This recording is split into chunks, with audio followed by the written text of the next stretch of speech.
Hello guys, magandang araw sa inyong lahat. Nandito ulit ako guys sa inyong harapan at magtuturo uli ako sa inyo ng isang negosyo tips. At itong isang negosyo na to ay simple lang at malaking kumita. Pero maraming gustong magsimula ng ganitong negosyo na hindi nila alam ang tamang proseso guys. Ito yung negosyong balot guys. Ituturo ko sa inyo kung paano ang ginagawa, umpisa, yung paglilinis, at kung ilang minuto ito ilaga, yung tamang oras. At ito guys, panoorin nyo. Dito guys, ang kailangan natin ay balot, pisnet, ito guys, pisnet, sponge, at tubig. Ito guys, ituturo ko sa inyo kung paano maglinis ng balot, kung paano ang tamang paglilinis ng balot. Kaya yan guys, oh. Pag binili mo yan sa palengke, yan, ganyan kadumi yan guys. Yan. Kailangan ibabad mo muna sa tubig yan, ganyan guys, oh. Huwag nyo lalagyan ng sabon. Kasi yung iba, naglalagay ng sabon, sinasabon nila yung balot. Kaya anong nangyayari pag hindi nabanlawan ng ayos, pag nilaga, pag kinain ng customer lasang sabon. Siguro nakatikim na kayo guys ng gano'n na naglalasang sabon na balot. Kaya huwag kayong gagamit ng sabon guys sa paglilinis ng balot. Yan, ganyan lang guys, oh. Lagyan nyo lang lahat sa tubig. Ang balot na binili ko ay isang tray. Yan. Yan guys, oh, ito lang. Sponge lang gagamitin natin guys. Yan, gaganyan lang yung guys, oh. Yan, oh, dumi. Ganyan lang guys. Hindi na kailangan ng sabon sa paglilinis ng balot guys. Yan, sponge lang. Para hindi naiwasan natin yung maglasang sabon.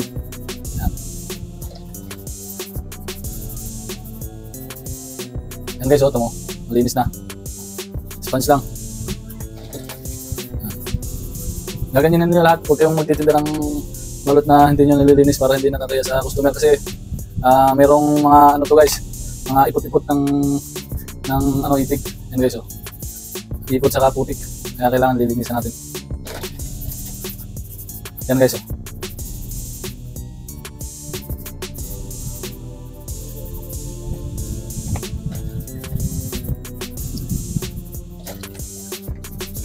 Ito guys, simpleng negosyo lang to pero malaki din kumita. Kaso ngayon, mahal na ang balot.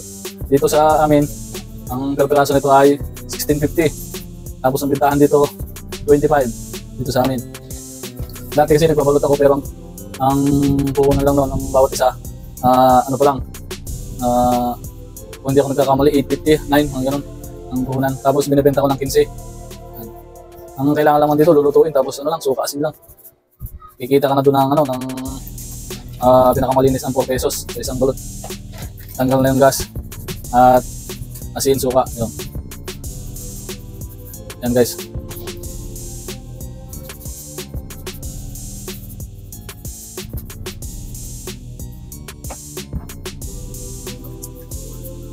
Tapos merong dalawang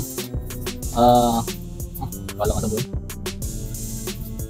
Tapos guys, mayroong dalawang klase ng pagtitinda ng balot. Mayroong nakalagay sa styro, mayroon namang naka-display lahat yung balot. Nakalagay sa screen, tapos bukas yung apoy sa ilalim para hindi lumamig. Pag sa styro, maganda din naman sa styro, matagal din, hindi din basta-basta nalamig, basta ano, may nakabalot na tela yung balot natin sa styro.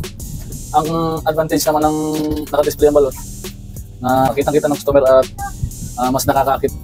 Mas marami ang bumibili pag ganun guys. Kasi nakakaakit kahit hindi napapabili. Pag nakita yung balot na mainit, umuusok, talagang mapapabili guys. Hindi kagaya dun sa styro, hindi siya masyadong pansinin ng tao. Kung kailangan, magtatawag ka dun guys. Yan guys, so patapos na yung aking paglilinis ng balot. Yan. Tapos ang ituturo ko sa inyo sunod, kung ilang minuto ba niluluto yung balot. Kasi pag hindi nyo alam kung ilang minuto ito niluluto, maaaring hilaw yung may benta yung balot guys.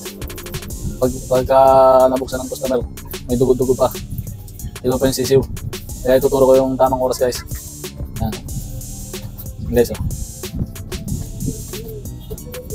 Tapos sa sunod na video ko guys, ang ituturo ko naman sa inyo kung paano magtimpla ng masarap na suka ng balot. Isa din yung pang-akit ng customer guys, yung masarap na suka. Kasi yung talagang pang laban ng ano sa atin, ng pang tapat sa balot. Tapos ang susunod natin gagawin guys, yan, ganyan. Sa pisnet, lalagyan natin ng balot para naiwasan ang magbasag-basag. Yan guys. ganito laging gagawin nyo kung mag-business kayo ng balot. Kailangan meron kayong fishnet para hindi kayo mahirapan maglaga at madali siyang hanguin sa tubig na mainit. Yan. Dahan-dahanin nyo lang guys para hindi mabasag. Yan. Kasi pag nabagsak yan, basag talaga yan. So guys, isang tray, 30 pieces balot. Yan. Tapos, halimbawa may nabasag kasi hindi man talaga maiwasan minsan yung nabasag na balot. Binibenta ng mas mura yun. Halimbawa, ang benta mo sa balot na buo ay 25 pesos. Pwede mo benta ng 22 pesos lang yun, yung basag. O kung talagang basag talaga, medyo benta ng 20 pesos lang. Makabawi pa lang sa tunan. Kaysa hindi mabili. Yan guys. Tapos ang sunod na step, ito na, magsasalang tayo ng tubig. Yan guys, magsasalang ako ng tubig. Yung tubig guys, kailangan papakuluin muna natin bago natin ilagay yung balot. Huwag niyong ilalagay ang balot nang hindi pa kumukulo ang tubig para yung ibibigay ko sa inyo na oras ay eksaktong maluluto ang balot. Kasi pag nilagay nyo na agad ang balot nang hindi pa kumukulo tapos sinimulan nyo ng oras, sigurado hilaw ang inyong balot at hilaw ang inyong maibenta guys. Kaya ito guys, papakuluin muna natin tubig at ang kailangan natin tubig, dapat lubog yung balot. Huwag tayong maglalagay ng tubig na mas mababa kaysa sa balot kasi hindi pantay ang luto nun. Maaaring hilaw yung nasa taas, ang luto ay nasa ilalim.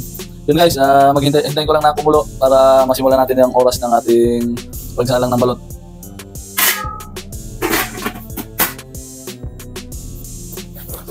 Pwede din tayo maglagay ng asin guys para mas malasa ang ating balot. Dito sa isang tray na balot na lulutuin ko, maglalagay ako ng 1 tablespoon na asin guys. Ayan. Ayan. Optional naman guys yan. Pwede lagyan, pwede hindi. Pero mura naman ang asin, mas maganda maglagay kayo para mas malasa ang balot guys. Ayan guys, hintayin na lang natin na kumulo bago ilagay ang balot.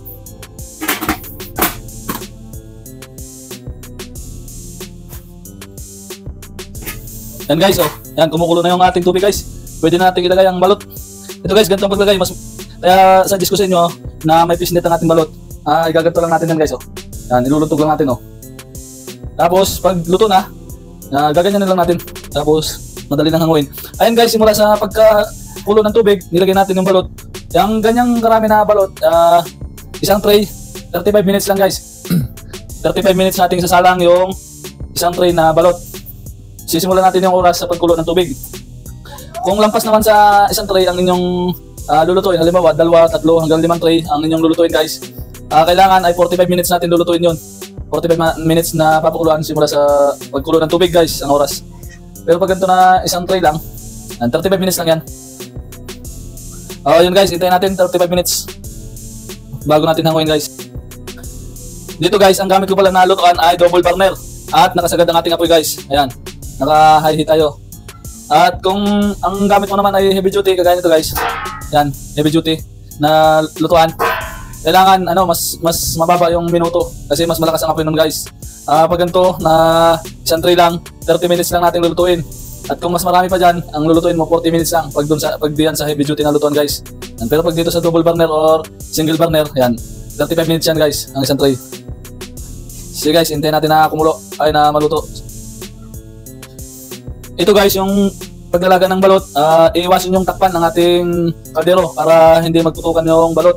Kasi pag tinakpan natin yan, magpuputukan ng balot guys. Karamihan dyan basag. Kaya iiwasan nyo yung lalagyan nyo ng takip pag nakasalang na yung balot guys.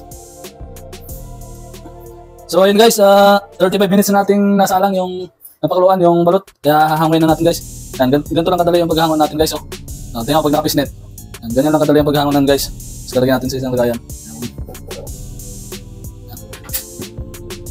Mapakita ko sa inyo guys yung luto natin. Kung luto nga ba o hilaw. Pero ito guys, sure ako luto tong 35 minutes. Kasi ganito lagi ang ginagawa ko dati nung nagbabalot pa ako. Pag isang tray lang, 35 minutes. Pag higit sa isang tray, o mga 3, 5, yan, 45 minutes mong isasalang yan guys. Sintan guys ha. Babasahin ko lang ng malamig na tubig at mainit. Ay! Naglag! Sintan guys. Naglag pa. Init.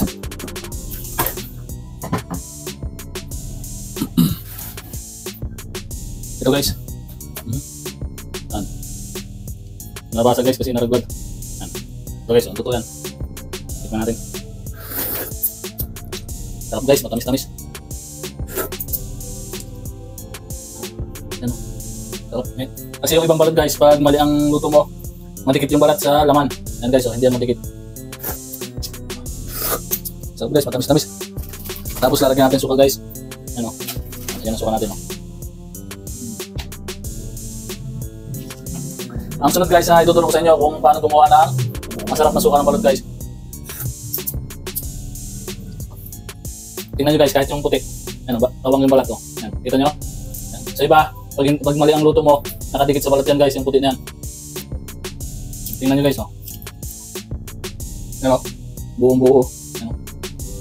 Wala nakadikit sa balat guys. Yan. Ayan ang tamang pagluluto ng balot guys. Oh. Yan.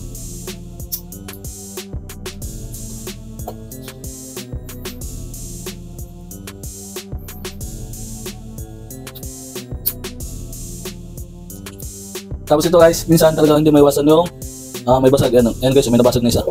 Yan. Isa lang yan guys. Pero kung hindi nakabisnet, baka mas marami pa mabasag. Yan, isa lang to. Ang gagawin natin dito, kung hindi mo kakainin, ibebenta mo siya ng mas mura. Kung halimbawa 25 pesos yung benta mo sa balot, pwede mo ibenta ito ng 22 o 20 pesos lang. Pag itong basag guys. O sige guys, hanggang dito na lang. At abangan nyo ang aking sunod na video guys. At ang gagawin ko naman ay yung suka ng balot guys, yung masarap na suka ng balot, kung paano gawin guys. Kaya abangan nyo ang susunod na video ko guys. Salamat, bye bye.